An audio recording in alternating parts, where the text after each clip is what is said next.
الحمدللہ رب العالمین والصلاة والسلام علی خاتم النبیین اما بعد فاعوذ باللہ من الشیطان الرجیم بسم اللہ الرحمن الرحیم. پڑھیے الصلاة والسلام علیک یا رسول اللہ وعلی آلک واصحابک یا حبیب اللہ. الصلاة والسلام علیک یا نبی اللہ وعلی آلک واصحابک یا نور اللہ. درود پاک کے بے شمار فضائل و برکات ہیں، لیکن درود پاک کو آرڈنری لے لینا، درود پاک کو آپ یوں سمجھیں کہ ایک گرانٹڈ لے لینا، پڑھ لیا تو ٹھیک ہے، نہیں پڑھا تو کوئی بات نہیں، ایسا نہیں ہے. درود پاک ایک بڑا امپورٹنٹ وظیفہ ہے. اب میں جو حدیث سنانے جا رہا ہوں اس میں آپ کو 3 اہم چیزیں پتہ چلیں گی. سرکار دو عالم صلی اللہ تعالی علیہ وسلم کا فرمان عالی شان ہے، جس نے ماہ رمضان کو پایا اور اس کے روزے نہ رکھے وہ بدبخت ہے. ٹھیک ہے، رمضان کو ہم نے اگر حاصل کرنا ہے تو پھر اس کی خوب قدر بھی کرنی ہے. آقا علیہ الصلوۃ والسلام فرماتے ہیں جس نے اپنے والدین یا کسی ایک کو پایا اور ان کے ساتھ اچھا سلوک نہ کیا وہ بھی بدبخت ہے. یہ بھی سوچنا ہے. پھر آقا فرماتے ہیں کہ اور جس کے پاس میرا ذکر ہوا اس نے مجھ پر درود نہ پڑھا وہ بھی بدبخت ہے. اب آپ غور کریں، یہ 3 چیزیں. اب نبی پاک جس کو بدبخت کہہ دیں تو پھر تو گئے نا. تو ماں باپ کی قدر، نبی پاک کا ذکر خیر ہو، فوراً درود پاک صلی اللہ تعالی علی محمد صلی اللہ علیہ وسلم.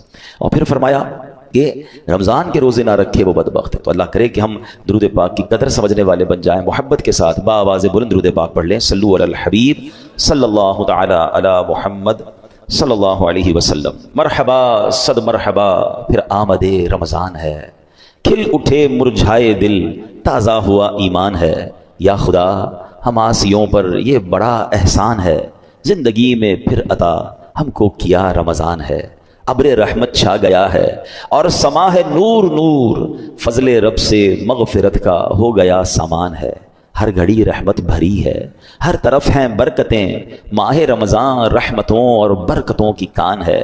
یا الہی تو مدینے میں کبھی رمضان دکھا، مدتوں سے دل میں یہ عطار کے ارمان ہے. سبحان اللہ. اے میرے پیارے اسلامی بھائیو، یہ وہ مہینہ آنے والا ہے جس میں نیکیوں کا اجر بڑھا دیا جاتا ہے، جنت کے دروازے کھول دیے جاتے ہیں. ہمارا سب سے بڑا جو دشمن ہے شیطان.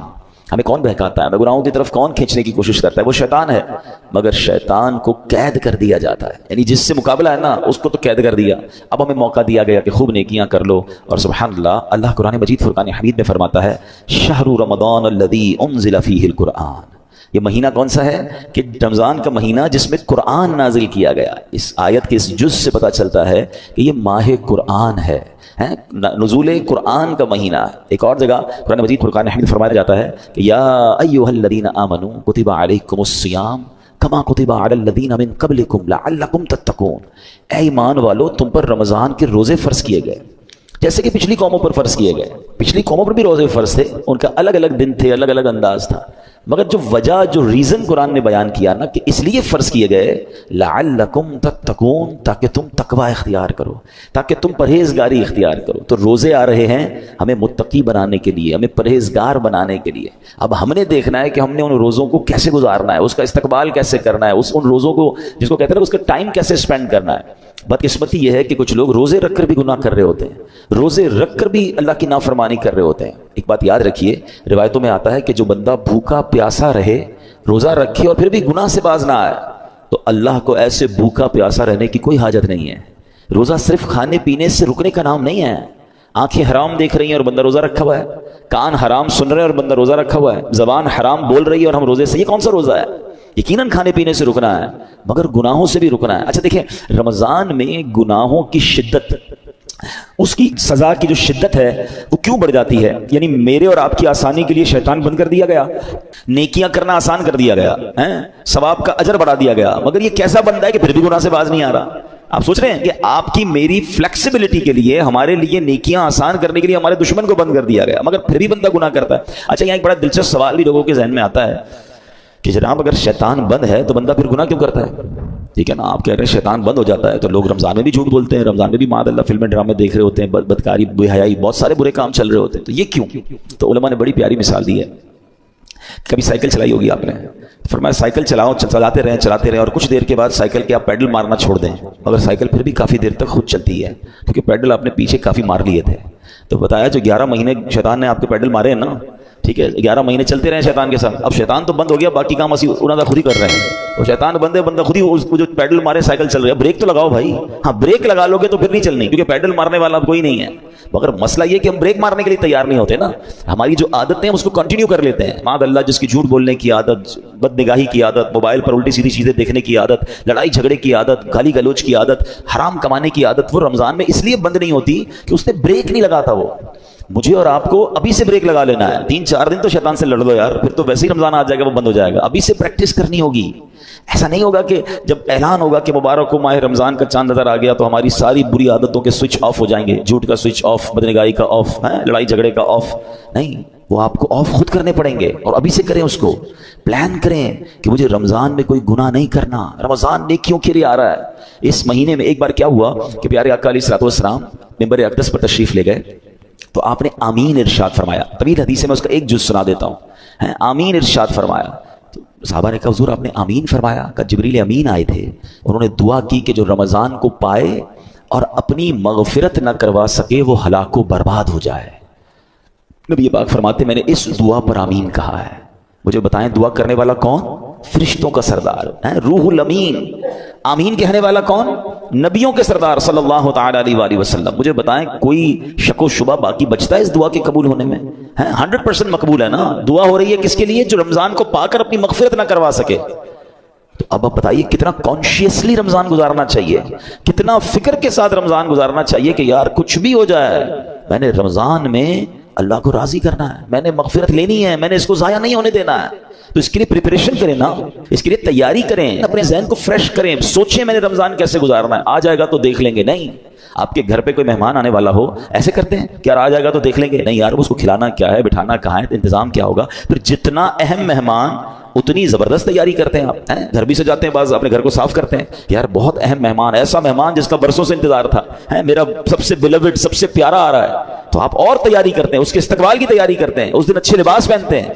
تو کیا ایسا نہیں ہو سکتا کہ ماہ رمضان کی آمد سے پہلے ہم گھر میں صفائی ستھرائی کریں, گھر میں خوشبو لگائیں, اپنے لیے اچھے لباس, صاف ستھرے لباس تیار کریں, مینٹلی پریپیئرڈ کریں اپنے اور اپنے بچوں کو بھی. ہمارے بچوں کو بھی بعض اوقات نارمل لے رہے ہوتے ہیں, اچھا رمضان آ گیا ٹھیک ہے. نہیں, اللہ کرے کہ ہمارے گھر میں, ہماری فیملی میں, ہمارے خاندان میں, بلکہ ہمارے ملک میں, ساری دنیا میں ایک شور ہو, ایک خوشی کا سما ہو, مبارک ہو رمضان آنے والا ہے. Be prepare yourself. صحابہ کرام پریپریشن کرتے تھے. آپ کو پتہ ہے لوگ اپنے کاروبار سمیٹنا شروع کر دیتے تھے کہ یار رمضان میں زیادہ کام نہیں کرنا, پیسے دینے تو دے دیے, لینے تو لے لیے. یہاں تک کہ جو حکام ہوتے تھے, جو ججز ہوتے تھے, جن کو معاف کرنا ہوتا تو معاف کر دیتے تھے, جن کو سزا دینی ہوتی تھی, یعنی جو چاہتے تھے کہ رمضان سے پہلے چیزیں کمپائل ہو جائیں اور پھر ہمارا فوکس جو ہے وہ رمضان میں عبادت پر رہے. یہاں تو ایسا ہے ہی نہیں. کچھ لوگوں کو تو پڑھے پرواہ ہی نہیں, بلکہ الٹا ہو رہا ہے. کچھ لوگ ہو سکتا ہے کہ رمضان میں زیادہ پیسے کیسے کمانے اس کی تیاری میں لگے ہوئے ہوں گے. کچھ یہ بھی پریپریشن چل رہی ہوگی, یہ بھی سٹاک لے لو, یہ بھی خرید لو, اس کے ریٹ بڑھ جائیں گے, اس کو جناب اس میں بہت کمائیں گے, پھر آخری عشرے میں الگ کمائیں گے. رمضان کاروبار کے لیے نہیں, رمضان کھانے پینے کے لیے نہیں, رمضان تو مغفرت کروانے آ رہا ہے. آپ کو پتہ ہے پچھلے رمضان میں کئی لوگ ہمارے ساتھ تھے, وہ آج ہمارے ساتھ نہیں ہیں.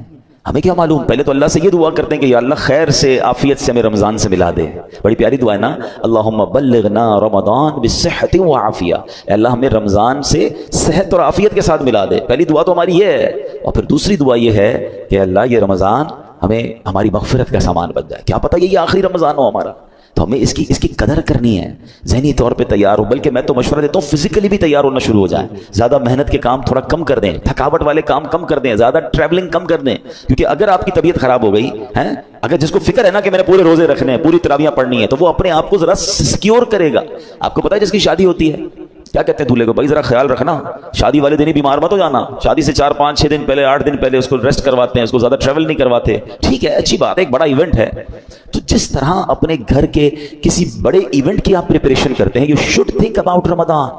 یہ اللہ کی طرف سے تحفہ آ رہا ہے, یہ وہ مہینہ ہے جو میری مغفرت مجھے بخشوانے آ رہا ہے. مولا علی شیر خدا کرم اللہ تعالی وجہ الکریم کیا فرماتے ہیں, اس کا مضمون ہے آپ کی کال کا, اس امت کو اگر اللہ کو عذاب دینا ہوتا نا, اللہ کی رضا یہ ہوتی کہ اس امت کو پنشمنٹ ملے, تو اللہ انہیں رمضان اور قرآن عطا نہ فرماتا. یہ 2 چیزیں ایسی دے دی ہیں نا, جس کو پکڑ لو نا سبحان اللہ, پھر بیڑا پار ہے. ہاں, رمضان اور قرآن دونوں قبر میں شفاعت کرتے ہیں. کیسے؟ رمضان کہتا ہے یا اللہ میں نے اس بندے کو جو ہے وہ کھانے پینے سے روکا تھا, دن میں کھانے پینے سے روکا تھا. قرآن کہے گا مولا رات میں نے سونے سے روکا, یہ قرآن پڑھتا تھا, تراویح سنتا تھا. تو جس نے رمضان اور قرآن کو تھام لیا نا، یہ دونوں آپ کا کام کریں گے، یہ شفاعت کریں گے قیامت کے دن۔ مگر جو نہ دن میں روزے رکھے نہ رات تراویح پڑھے، جو نہ دن میں عبادت کرے نہ دن میں اللہ کو راضی کرے نہ رات قرآن سے محبت کرے، تو وہ کیا کہاں جائے گا؟ Try to understand. ایک حدیث، اتنی حدیثیں میں آج بہت ساری چیزیں لے کر آیا تھا، مگر میں آپ کو کہوں گا کہ رمضان کی فضیلت پر صرف ایک حدیث جو نبی پاک نے فرمائی نا، ون لائنر، عقل مندارا اشارہ کافی است، کہتے ہیں نا عقل مندوں کے لیے اشارہ کافی ہوتا ہے۔ آقا کی ایک لائن کی جو حدیث ہے نا، سرکار دو عالم صلی اللہ علیہ وسلم فرماتے ہیں، اگر میری امت کو معلوم ہوتا کہ رمضان کیا ہے، اگر میری امت کو معلوم ہوتا کہ رمضان کیا ہے، تو وہ تمنا کرتے کہ سارا سال ہی رمضان ہو۔ That's it۔ اسی سے بندہ سمجھ جائے کہ it means very big special, not only special۔ ایسا مہینہ ہے، اور نبی پاک سبحان اللہ آپ کا ایٹیٹیوڈ ہی بدل جاتا تھا، آپ کا اسٹائل ہی بدل جاتا تھا۔ آپ تو اللہ کے حبیب ہیں، دن رات اللہ کی عبادت میں تھے، مگر بی بی عائشہ صدیقہ رضی اللہ تعالیٰ عنہ فرماتی ہیں، لیکن گھر کی بات تو گھر والے ہی بتا سکتے ہیں نا۔ ہماری امی حضور بتاتی ہیں کہ رمضان آتا میرے آقا کے چہرے کا رنگ بدل جاتا، خوف خدا، گڑ گڑاتے تھے، روتے تھے، دعائیں کرتے، بستر پر کم آتے ہیں، رات رات بھر نوافل اور دعائیں ہو رہی ہیں، سبحان اللہ۔ اب مجھے بتائیں کہ اللہ کے حبیب ہیں جن کے صدقے مجھے اور آپ کو رمضان ملا ہے، وہ بستر پر کم جا رہے ہیں، وہ رات بھر عبادت کر رہے ہیں، ان کے چہرے کا رنگ بدل رہا ہے۔ جبریل امین آتے تھے تو پیارے آقا جبریل امین کے ساتھ قرآن کا دور کرتے تھے، اور سبحان اللہ خوب سخاوت کرتے تھے۔ یہ میرے آقا کے چند وہ کام ہیں جو اب ماہ رمضان میں اسپیشل کرتے تھے۔ ہمارے یہاں حال کیا ہے، آقا آرام کم کر دیتے تھے، ہم آرام بڑھا دیتے ہیں۔ ہمارے کئی لوگ رمضان میں سوتے ہی رہتے ہیں، بھائی آپ سوتے رہیں گے تو آپ نے پھر کیا روزے کو پایا؟ دیکھیں ایکچولی روزے کے کچھ میسیجز ہیں۔ روزہ ایسے رکھنا ہے، ایک تو جیسے میں نے بتایا کہ صرف کھانے پینے سے نہیں، گناہوں سے بھی بچنا ہے۔ دوسرا آپ کو نکاہت فیل ہو، اس کا ایک مقصود ہے کہ جب عصر کے بعد خاص طور پہ ماشاءاللہ کئی لوگ میں جانتا ہوں مجھے یہاں بھی نظر آ رہے ہیں، مزدور بھی ہیں ہمارے بھائی، نوکری پیشہ بھائی بھی ہمارے بیان میں آئے ہیں، تو یہ مجھے تو ان پہ یقین کرے رشک آتا ہے۔ اصل روزہ ہی ان کا ہے۔ ایسے بھی ماشاءاللہ ہیں جو صبح 8-9 بجے سے کام پہ جاتے ہیں اور بھی محنت مزدوری بھی کر رہے ہوتے ہیں، اور سبحان اللہ روزہ بھی رکھتے ہیں۔ اللہ ان کے صدقے ہم ناکاروں کا روزہ قبول فرما لے۔ ہمیں کئی وہ ہیں جو ایئر کنڈیشن روم میں بیٹھے رہتے ہیں، کام بھی ہے تو ٹیلی فون پر کام کرنا ہے، نو ڈاؤٹ روزہ ہمارا بھی ہے، لیکن اصل روزہ تو ان کا ہے نا، جو اتنی محنت کر کے بھی روزہ چھوڑتے نہیں ہیں۔ ہاں چھوڑنا نہیں ہے، یہ نہیں کہہ سکتے کہ یار میرا بڑا محنت والا کام ہے، بڑی مزدوری والا کام ہے۔ روزے سے مت کہو میرا کام ہے، کام کو کہو میرا روزہ۔ آپ کام کم کر دیں، تھوڑا کر لیں، مگر روزہ نہیں چھوڑ سکتے۔ تو میں یہ بتانا چاہ رہا تھا کہ آپ نے دیکھا ہے جب آپ کا روزہ ہوتا ہے تو عصر کے وقت بڑی عجیب سی فیلنگ شروع ہو جاتی ہے، کسی چیز کا جی نہیں چاہتا، تھکاوٹ لگ رہی ہوتی ہے، پیاس لگ رہی ہوتی ہے، زیادہ بات کرنے کو جی نہیں چاہتا، غصہ کرنے کو جی نہیں چاہتا، بحث کرنے کو جی نہیں چاہتا۔ کیوں؟ کیونکہ ہماری باڈی میں اب انرجی کم ہو گئی ہے۔ تو اس میں پتہ ہے میسج کیا ہے؟ اے بندے تیری اوقات یہ ہے۔ یہ اصل اوقات جو پتہ چلتی ہے نا، جو کرو فر جاہو جلال کے ساتھ بہت زیادہ دھوم مچا رہے ہوتے ہیں، ان کو افطار سے پہلے اپنی پوزیشن خود چیک کرنی چاہیے، ابھی کیا حال ہے۔ اور یہ صرف 12-15 گھنٹوں کی مار ہے۔ اللہ پاک چاہے تو تمہیں ساری زندگی ایسے رکھ سکتا ہے نا، افطار کے بعد سیٹ ہو جاتے ہو، لیکن یہ افطار سے پہلے کی کیفیت عاجزی کی کیفیت ہے۔ بندہ سمجھے کہ یہ میری اوقات ہے۔ دیکھیں اللہ کرے میسج لینے والے بنے ہم، ورنہ نہیں لینے والے تو کچھ نہیں لیتے۔ اسی طرح جب میں اور آپ بیمار ہوتے ہیں، ہلکا سا بخار ہو جائے، پیٹ خراب ہو جائے، وہ کہتے ہیں نا پنجابی میں لگ پتا جاتا ہے ساری اوقات کی ہے، نہ بستر سے کھڑے ہونے کی ہمت، نہ بات کرنے کی ہمت، سردی لگ رہی ہے تو گھر والے کمبل اڑا رہے ہیں۔ کیسا بندہ جس کے جناب جاہو جلال، جس کے روب و دبدبا ہے، بالکل ایسا ہو جاتا ہے کسی کام کا ہی نہیں ہوتا ہے۔ لیکن بات یہ کہ اس سے پتا میسج تو لے کہ یہ میری اوقات یار، ایک بخار، ایک پیٹ کا درد، ایک جناب گڑبڑ ہوئی طبیعت میں، بالکل میں تو 1 2 3 ہو گیا، تو میسج لو اس سے کہ یہ میری اوقات ہے۔